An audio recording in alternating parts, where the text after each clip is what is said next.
जब आप यह वीडियो देख रहे हैं, आपके सिर के ठीक बीचों बीच एक ऐसी प्रक्रिया चल रही है जो यह तय कर रही है कि आपकी मृत्यु कब होगी। हमारे प्राचीन ऋषियों ने हजारों साल पहले शरीर के एक ऐसे रहस्य को खोज लिया था जो आज भी मेडिकल साइंस के लिए एक पहेली बना हुआ है। उन्होंने कहा था कि मनुष्य के मस्तिष्क में तालू के ठीक ऊपर चंद्रमंडल स्थित है और इस चंद्रमंडल से हर पल एक दिव्य द्रव्य, एक अमृत टपक रहा है। लेकिन त्रासदी ये है कि हम इस अमृत को संभाल नहीं पाते। यह अमृत बूंद बूंद करके नीचे गिरता है और हमारी नाभि में स्थित सूर्यमंडल यानी हमारी जठराग्नि में जाकर जल जाता है। शास्त्रों के अनुसार यही वह कारण है जिससे हम बूढ़े होते हैं, हमारे चेहरे पर झुर्रियां आती हैं और अंत में हम मृत्यु को प्राप्त होते हैं। सोचिए, जिस अमृत को हमें अमर बनाने के लिए बनाया गया था, उसे हम हर पल अनजाने में जला रहे हैं। लेकिन क्या हो अगर मैं आपसे कहूं कि इस गिरते हुए अमृत को रोकने का एक तरीका है, एक ऐसा गुप्त स्विच जिसे अगर ऑन कर दिया जाए तो यह प्रक्रिया उल्टी हो सकती है। हठ योग के सबसे गोपनीय ग्रंथों में इसे खेचरी मुद्रा कहा गया है। यह कोई साधारण व्यायाम नहीं है। ऋषियों ने इसे सभी मुद्राओं का राजा कहा है। यह वह विधि है जिससे योगी अपनी जीभ को उल्टा करके उस अमृत का पान कर लेते हैं जिसे देवता भी तरसते हैं। इसे सोमरस कहा गया है।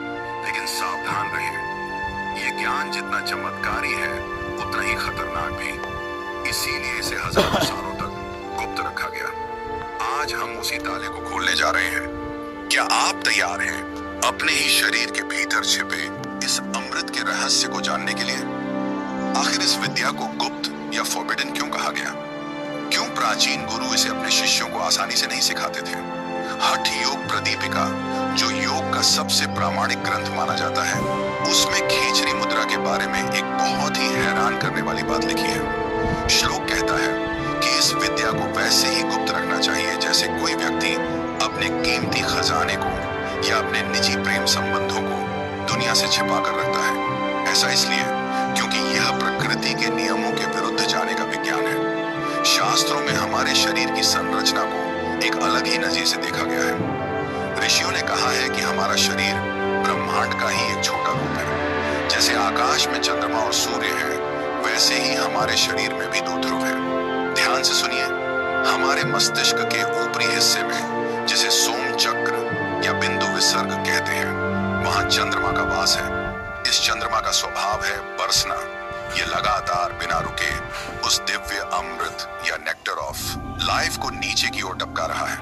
और ठीक इसके नीचे हमारी नाभि में सूर्य का वास है, जिसे हम जठराग्नि कहते हैं। सूर्य का स्वभाव है जलाना या सोख लेना।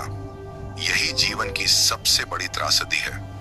हमारा जीवन एक उल्टी घड़ी की तरह चल रहा है।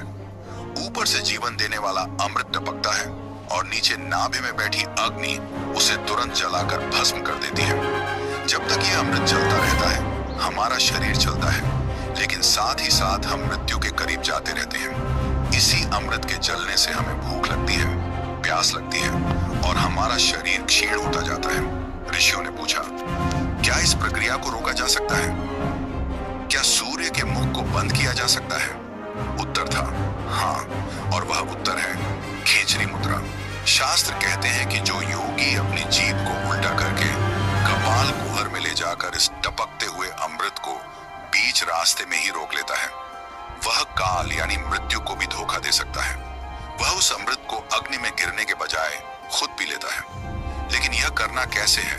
क्या यह सिर्फ जीभ मोड़ने का व्यायाम है या इसके पीछे कोई गहरा विज्ञान है? आइए अब इसके पीछे की बायोलॉजी को समझते हैं। अब हम कहानियों से बाहर निकलकर विज्ञान की दुनिया में कदम रखते हैं। ऋषियों ने जिस गुफा और अमृत की बात की थी, क्या आधुनिक विज्ञान में उसका कोई अस्तित्व है या यह सिर्फ एक कोरी कल्पना थी? जवाब आपको हैरान कर देगा। आइए अपने शरीर की संरचना को ध्यान से समझते हैं। अपनी जीभ को थोड़ा ऊपर उठाइए और तालू को छूने की कोशिश कीजिए। आपको एक सख्त हड्डी महसूस होगी। इसे विज्ञान की भाषा में हार्ड पैलेट कहते हैं। लेकिन अगर आप अपनी जीभ को और पीछे ले जाएं, तो आप पाएंगे कि हड्डी खत्म हो जाती है और एक बहुत ही नरम और संवेदनशील मांस का हिस्सा शुरू होता है। इसे सॉफ्ट पैलेट कहते हैं। यही वह जगह है जहां राज छिपा है। विज्ञान के अनुसार आपके मुंह की जो छत है, वह दरअसल आपके मस्तिष्क का फर्श है, यानी आपके मुंह और आपके दिमाग के सबसे महत्वपूर्ण हिस्से के बीच केवल कुछ मिलीमीटर की दूरी है, एक पतली दीवार। प्राचीन योगियों ने इस जगह को कपाल कुहर या ब्रह्म गुफा कहा है। अब जरा इस दीवार के ठीक ऊपर झांकते हैं। आपके दिमाग के बिल्कुल केंद्र में दोनों आंखों के पीछे एक मटर के दाने जितना अंग है, जिसे हम पिट्यूटरी ग्लैंड कहते हैं। इसे विज्ञान मास्टर ग्लैंड मानता है। और इससे थोड़ा और पीछे एक और छोटी सी देवदार के बीज जैसी ग्रंथि है, पिनियल ग्लैंड। हजारों सालों से दुनिया भर की सभ्यताओं, मिस्र से लेकर भारत तक, ने इस पाइनियल ग्लैंड को आत्मा का स्थान या तीसरी आंख माना है। आधुनिक विज्ञान कहता है कि पिनियल ग्लैंड अंधेरे में सक्रिय होती है और मेलाटोनिन और सेरोटोनिन जैसे रसायन बनाती है, जो हमारी नींद और मनोदशा को नियंत्रित करते हैं। लेकिन योग विज्ञान इससे एक कदम आगे जाता है। योगियों का मानना है कि जब कोई साधक गहरी समाधि में होता है या जब खेचरी मुद्रा सिद्ध होती है, तो यह ग्रंथि केवल साधारण रसायन नहीं, बल्कि एक बहुत ही शक्तिशाली और दिव्य द्रव स्रावित करती है। कुछ आधुनिक शोधकर्ता यह मानते हैं कि यह द्रव DMT जैसा हो सकता है, जिसे स्पिरिट मॉलिक्यूल भी कहा जाता है।